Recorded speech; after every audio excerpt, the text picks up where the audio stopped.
Good evening, good afternoon, everybody who are watching this video. I am posting a video after a long time, so I just want to touch on the topic of sin or sinners who have sinned. So this thing is basically common across all religions in the world, from the Eastern religions, which they call as pavam and punyam, whether it's a good deed or a bad deed, and in Abrahamic religions, like in Christianity, where they say it as the original sin, all these things have a similar source. Like human beings on earth are corrupt or flawed.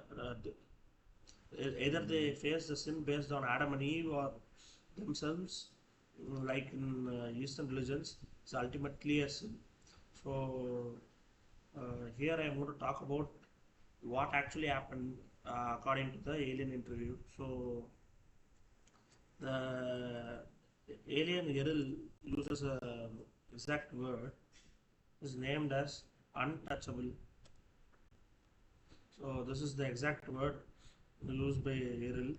So any undesirable Hisbis who are sentenced to earth were classified as untouchable. These may be either beings um, who are revolutionaries to the government who opposed the old empire domination, or it could be somebody who are too pervert enough to function in a normal society. So the main reason is, since everything the old empire considers valuable has long been invented or created over the last few trillion years. So there is no value for such creative beings.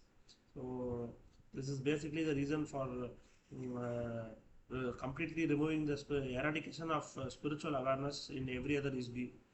So that is what is done, and those isbis robotically have been thrown around Earth in each incarnation. So this is what it has been done. So we will examine how this relates, how this is a common theme in all the religions. So when we say Genesis, so Genesis story basically is based on the original sin. Adam and Eve were created by God, and they have disrespected God by eating the fruit of knowledge, and they were capable. They felt shame, and then they sinned by not listening to God. So this main theme comes from it, and the rest of humanity is also sinned because of their actions. So and what's the basis of this is, um humanity is in a fallen state. Like they have to regain their originality, which is the theme of Russell interview too. The philosopher Errol says, because we once were immortal spiritual beings, but now we are just a mindless robotic entity which is prancing around. With the help of a brain, it can regain some of its consciousness, but it is only in wakeful state and is not persistent. So that's the current state of humans. Similar way, humanity was kept in a higher pedestal by God, but because it was planned to be kept in a higher pedestal, but it has fallen. It's in a fallen state, and only way it can regain it is through obedience and being sincere to God. So that is the basic uh, idea of original sin, and there is a difference in it with the Eastern religions, where the sins are work out in a natural law. Like if one does good in one life, it is directly affects their offsprings or their next life. So how that equation works is different. But for the enlightenment traditions of the East, they say that both good deed and bad deeds are of no use. They can't help in liberation. We will come on to the liberation thing after some time, but we will stick with the sin concept. So uh, you can see how Catholicism works. and uh, how the other forms of Christianity works. Judaism don't include the original sin, and there is no inherited sin according to Islam. So these are the two contrasting views in the Abrahamic religions. And as I said, about Pavam and Punya, these are positive and negative karmas.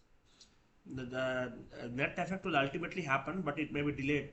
So this theory cannot be proven to be false at all, because if you say they are enjoying now, but they will suffer in the future. It's always the future. So that is the issue with this theory. So these are all themes of religions, which ultimately reflect the basic idea that humans are in a fallen state, which is the basic view that Errol gives about currently how our lives are. We are in an impoverished state, and the only way to regain our capabilities are through the methods which have been given by the being at the end of the book, who is referred to as Shiva and Parvati. So they are currently supplying technologies to the world, which I have talked about in a previous video. But ultimately, they have given the methods to regain our own sovereignty and our power. So this is what I want to talk, how the theme of sin extends across religions, and liberation, which I say, which is a bit misconstrued in the Eastern part. Like they feel that liberation can be only done through some intermediary like God, and we attain the lotus feet of God. That's how the people in the Eastern religion speak. But it's just that you are reaching your true higher self. This is the reality of your essence. So that is what has been reflected from alien interview.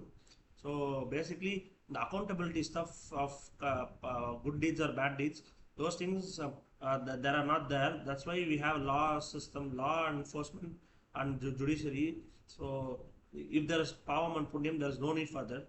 So that is the only thing which is able to control the society in a civilized way.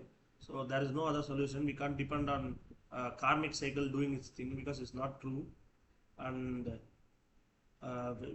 this gives an idea to reflect upon what is our current reality and how there is a way to rise to the higher reality, which it depends. Like we need disclosure from the governments of the world that we are interacting with aliens, but aliens are higher beings, but it will affect the religion, it will affect the stock market, everything. So for that to change, it may take some time, but ultimately, let's see if it comes into fruition. So that's what I wanted to convey in this video. Just I want to expand the themes which are common in Western religion and Eastern religion, and comparing it with what Errol is saying the reality actually is. So that's what I want to talk about. Thank you. Thank you for listening, and like and subscribe to my channel. Thank you.